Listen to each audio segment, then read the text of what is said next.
नमस्कार, स्वागत है आपका प्रोफेशनल एस्ट्रोलॉजी पर। मैं यशराज तिवारी आज आप सभी के सम्मुख उपस्थित हुआ हूं नवंबर 2024 के मासिक राशिफल को लेकर।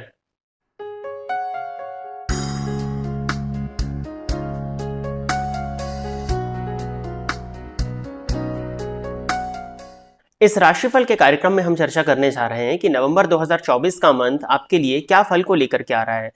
साथ ही साथ हम ये जानेंगे कि इस मंथ में आपको क्या उपाय करने चाहिए, जिन उपायों को करके आप अपने इस मंथ को और श्रेष्ठ बना सकें।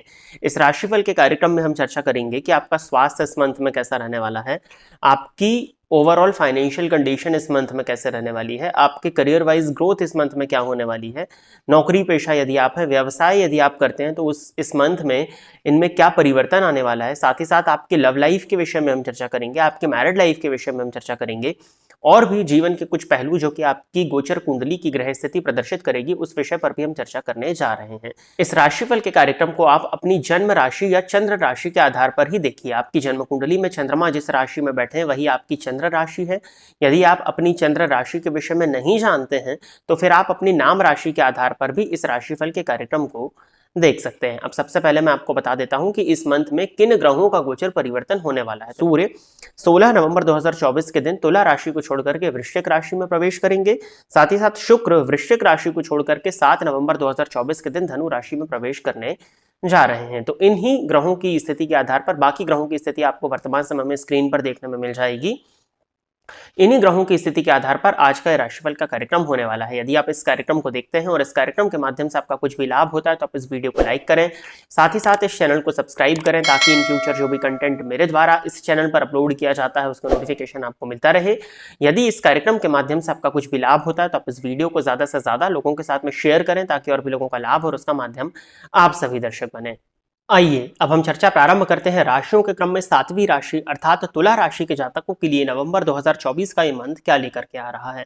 तुला राशि के जातकों के लिए राशिपति शुक्र बनते हैं। ये मंथ की स्टार्टिंग में 7 दिनों तक धन भाव में संचरण करने वाले हैं और 7 नवंबर के बाद में तृतीय भाव में संचरण करना प्रारंभ कर देंगे। दोनों ही पोजीशंस आपके लिए ओवरऑल अच्छी होने वाली हैं।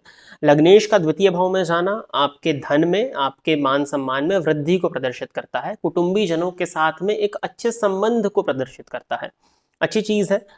फैमिली में आपका कोई हिडन रिलेशनशिप बन सकता है या अगर बना हुआ है तो वो लोगों की पकड़ में आ सकता है, तो इसका आपको बस ध्यान देना है। बाकी राशि शुक्र का द्वितीय भाव में जाना बहुत अच्छा है आपके लिए। ज्योतिष इत्यादि में भी आपकी रुचि जागृत होने वाली है, तंत्र मंत्र इत्यादि में आपकी रुचि जागृत हो सकती है। थोड़ा सा आपके अंधविश्वास में वृद्धि होगी लेकिन ठीक है। ओवरऑल धन के पॉइंट ऑफ व्यू से यदि आप हैं, लग्जरी लाइफ को यदि आप जीना चाहते हैं या लग्जरी के विषय में आपके मन में सदैव विचार चलते रहते हैं तो ये मंथ आपकी लग्जरी लाइफस्टाइल को पाने की चाहत को पूरा करने वाला है। धन के दृष्टिकोण से मंथ अच्छा है। अकस्मात रूप से भी ये मंथ आपके लिए धन प्रदायक होने वाला है। शेयर मार्केट इत्यादि में यदि आप निवेश करते थे तो शेयर मार्केट से भी आपको अच्छे धन का लाभ इस मंथ में होता हुआ दिखाई दे रहा है। 7 नवंबर के बाद में शुक्र राशि और अष्टमेश होकर के तृतीय भाव में संचरण करना प्रारंभ कर देंगे। शुक्र को तीसरे भाव में बहुत अच्छा तो नहीं माना जाता लेकिन राशिपति होकर के तीसरे भाव में जाएंगे और तृतीयेश और अष्टमेश का परिवर्तन होगा, तो ये भी आपके लिए कहीं ना कहीं अच्छा ही मैं इसको कहूंगा। आपके पराक्रम में वृद्धि होगी, आपकी कम्युनिकेशन स्किल्स में वृद्धि होती हुई दिखाई दे रही है और आपके पराक्रम का श्रेष्ठ मूल्यांकन आपको देखने में मिल जाएगा। 7 नवंबर के बाद में आपकी कम्युनिकेशन स्किल्स से जो आपको लाभ अभी तक नहीं मिल पा रहा था वो मिलता हुआ दिखाई दे रहा है। लोग आपकी वाणी से, वैसे तो शुक्र द्वितीय में थे तो भी प्रभावित हो रहे थे, अब आपकी कम्युनिकेशन स्किल से किस तरह से आप अपनी बात को रखते हैं इससे लोग बहुत ज्यादा प्रभावित होंगे। यदि आप सोशल मीडिया की फील्ड से हैं, सोशल मीडिया इन्फ्लुएंसर हैं, कंटेंट क्रिएशन की फील्ड से हैं तो आपके लिए मंथ बहुत अच्छा होने वाला है। 7 नवंबर के बाद में आपको कंटेंट क्रिएशन की फील्ड में, सोशल मीडिया की फील्ड में ग्रोथ मिलते हुए दिखाई दे रही है। सिंगिंग की फील्ड से जुड़े हुए हैं, आर्ट्स की फील्ड से जुड़े हुए हैं, किसी भी तरह की कला, एक्टिंग इत्यादि की फील्ड से, डांसिंग की फील्ड से जुड़े हुए हैं तो ये मंथ तुला राशि के जातकों के लिए अच्छा होने वाला है। धन इत्यादि को लेकर के आपको किसी भी तरह की चिंता करने की जरूरत नहीं है। स्वास्थ्य के पॉइंट ऑफ व्यू से देखा जाए तो 16 नवंबर तक सरदर्द की शिकायत, बाल झड़ने की शिकायत आपको देखने में मिलेगी। पेट जन्य रोग, पेट से संबंधित परेशानियां आपको देखने में मिल सकती हैं। 16 नवंबर के बाद में मुंह में छाले इत्यादि का हो जाना ये आपको कुछ देखने में मिलेगा। पेट की परेशानी ही है और थोड़ा सा दांतों में दर्द की शिकायत भी आपको 16 नवंबर के बाद में महसूस हो सकती है। लेकिन 16 नवंबर के बाद में लाभ भाव के स्वामी बने हुए सूर्य जब द्वितीय भाव में संचरण करेंगे तो ये महाधनी योग होगा, और महाधनी योग का जब आपको लाभ मिलेगा तो बड़े धन का आगमन और बड़ा धन का संचयन होना भी आपके लिए इस मंथ में दिखाई दे रहा है। तुला राशि के जातकों के लिए कहा जा सकता है कि इस मंथ धन वर्षा होने वाली है। शिक्षा के पॉइंट ऑफ व्यू से देखा जाए तो जो लोग टेक्निकल फील्ड के विद्यार्थी हैं उनके लिए मंथ अच्छा होने वाला है। शिक्षा को लेकर के बहुत ज़्यादा चिंता करने की ज़रूरत नहीं है। रिसर्च फील्ड से जुड़े हुए हैं तो मन आपका ज़्यादा लगेगा, रिसर्च में आपको सफलताएं इस मंथ में मिल सकती हैं। स्वास्थ्य के पॉइंट ऑफ व्यू से पेट जन्य रोग, पेट से संबंधित परेशानियां, ऑलरेडी यदि पेट जन्य रोग आपको थे तो आपके पेट का ऑपरेशन भी इस मंथ में होता हुआ दिखाई दे रहा है, या पेट में चोट लग सकती है, ध्यान देने की जरूरत है। प्रेम संबंध के पॉइंट ऑफ व्यू से मंथ बिल्कुल भी अच्छा नहीं है। लव रिलेशनशिप में गलतफहमी की वजह से, क्रोध की वजह से ब्रेकअप इत्यादि तक की स्थितियां बनती हुई दिखाई दे रही हैं। ब्रेकअप हो सकता है इस मंथ में, बहुत सावधान रहने की जरूरत है। लव लाइफ इस मंथ में बिल्कुल भी अच्छी नहीं दिखाई दे रही है। पार्टनर के साथ में व्यर्थ के विवाद हो सकते हैं, किसी के तीसरे के आने की वजह से परेशानी, गलतफहमी हो जाए आप लोगों के बीच में, पार्टनर की भावनाओं को आप ना समझ पाए या आपकी भावनाओं को पार्टनर ना समझ पाए, ये चीजें कुछ होंगी आपके साथ में जिसका आपको ध्यान देना है। लव लाइफ इस मंथ में अच्छी नहीं है। संतान को लेकर के यदि किसी तरह की चिंता थी तो वो चिंता यथावत बनी रहने वाली है। संतान के साथ में अच्छे संबंधों को बनाने का आपको प्रयास करना चाहिए। संतान के साथ में अच्छा वक्त, आपको क्वालिटी टाइम स्पेंड यदि आप करते हैं तो वो करना आपके लिए अच्छा रहेगा। दशम भाव में मंगल की उपस्थिति नीच राशि में है, लेकिन उसके बाद भी दशम अंगार को यह सहसा जातक कुलनंदनम।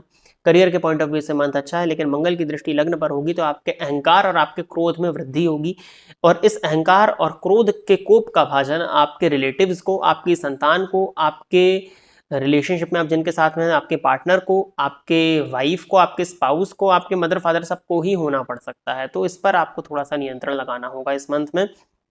10th हाउस में मंगल की उपस्थिति है, वैसे नीच राशि में है, लेकिन उसके बाद भी करियर में ग्रोथ आपको देखने में मिलेगी। मेडिकल की फील्ड से जुड़े हुए तो डॉक्टर यदि आप हैं, सर्जन इत्यादि यदि आप हैं तो आपके लिए मंथ बहुत अच्छा होने वाला है। बट हाँ, बॉस के साथ में, सीनियर अथॉरिटीज के साथ में आपके रिलेशंस इस मंथ में कुछ हद तक खराब होंगे, तो आपको क्रोध पर ही नियंत्रण रखना है ताकि वो रिलेशंस आपके अच्छे से चलते रहें। करियर में ग्रोथ देखने में मिलेगी, प्रमोशन रुका हुआ था प्रमोशन मिलेगा, इंक्रीमेंट होने वाला था इंक्रीमेंट होता हुआ दिखाई दे रहा है। 16 नवंबर के बाद में करियर और धन को लेकर के तुला राशि के जातकों को किसी भी तरह की चिंता करने की जरूरत नहीं है। माता और पिता दोनों के ही स्वास्थ्य का ध्यान रखिएगा, दोनों के ही हेल्थ में कहीं ना कहीं फ्लक्चुएशंस, उतार चढ़ाव आते हुए दिखाई दे रहे हैं। आपको भी अपनी हेल्थ का ध्यान देना है, जो चीज़ें मैंने बताई हैं उन पर आपको नियंत्रण लगाने की ज़रूरत है। खान पान आपका एकदम इस मंथ में सात्विक होना चाहिए। मैरिड लाइफ के पॉइंट ऑफ व्यू से मंथ मिला जुला रहेगा, लेकिन कहीं ना कहीं आपके क्रोध, आपके अहंकार की वजह से मैरिड लाइफ में फ्लक्चुएशंस हो सकते हैं। वैसे शुक्र जब राशि परिवर्तन कर लेंगे तो कुछ हद तक परेशानी में कमी आ जाएगी, बट हाँ, वाइफ के साथ में भी आपका, मतलब आपके स्पाउस के साथ में भी आपका बहुत अच्छा समय बीतता हुआ इस मंथ में नहीं दिख रहा है। हो सकता है कि व्यस्तता इतनी ज़्यादा रहे, दशम के मंगल आपको इतना आपके कार्यक्षेत्र में व्यस्त रखें कि आपको किसी भी रिलेटिव के साथ में, अपने स्पाउस के साथ में, घर वालों के साथ में, फैमिली मेंबर्स के साथ में समय बिताने का मौका कम मिल सके। मंथ ठीक है, हेल्थ का बस ध्यान दीजिए और अपने करियर पर पूरा फोकस करिए, धन कमाने की तरफ फोकस करिए, वो आपके लिए इस मंथ में ज़्यादा अच्छा होगा। उपाय के तौर पर आपको पूर्णिमा का व्रत करना चाहिए इस मंथ में। ओम नमो भगवते वासुदेवाय, इस मंत्र का नित्य एक माला जाप करना चाहिए गुरुवार से प्रारंभ करके। बेसन के कुछ पकवान बना करके या चने की दाल को मंदिर में दान करें, और बेसन के पकवान यदि आप गाय को खिलाते हैं इस मंथ में तो ये उपाय करना आपके लिए अच्छा होगा। साथ ही साथ हनुमान जी के मंदिर में जाकर के दर्शन इस मंथ में अवश्य ही हो सके तो नित्य, नहीं तो मंगलवार और शनिवार के दिन कर लीजिएगा। तो प्रिय दर्शकों, ये था तुला राशि के जातकों के लिए नवंबर 2024 का राशिफल। आशा करता हूं कि तुला राशि के जातक मेरे द्वारा बताए गए इस राशिफल के कार्यक्रम से संतुष्ट होंगे। यदि आप इस कार्यक्रम को देखते हैं और इस कार्यक्रम के माध्यम से आपका कुछ भी लाभ होता है तो आप इस वीडियो को लाइक करें, साथ ही साथ इस चैनल को सब्सक्राइब करें ताकि इन फ्यूचर जो भी कंटेंट मेरे द्वारा इस चैनल पर अपलोड किया जाता है उसका नोटिफिकेशन आपको मिलता रहे। यदि इस कार्यक्रम के माध्यम से आपका कुछ भी लाभ होता है तो आप इस वीडियो को ज़्यादा से ज़्यादा लोगों के साथ में शेयर करें ताकि और भी लोगों का लाभ हो और उसका माध्यम आप सभी दर्शक बने। आज के इस कार्यक्रम में बस इतना ही रखते हैं। नमस्कार।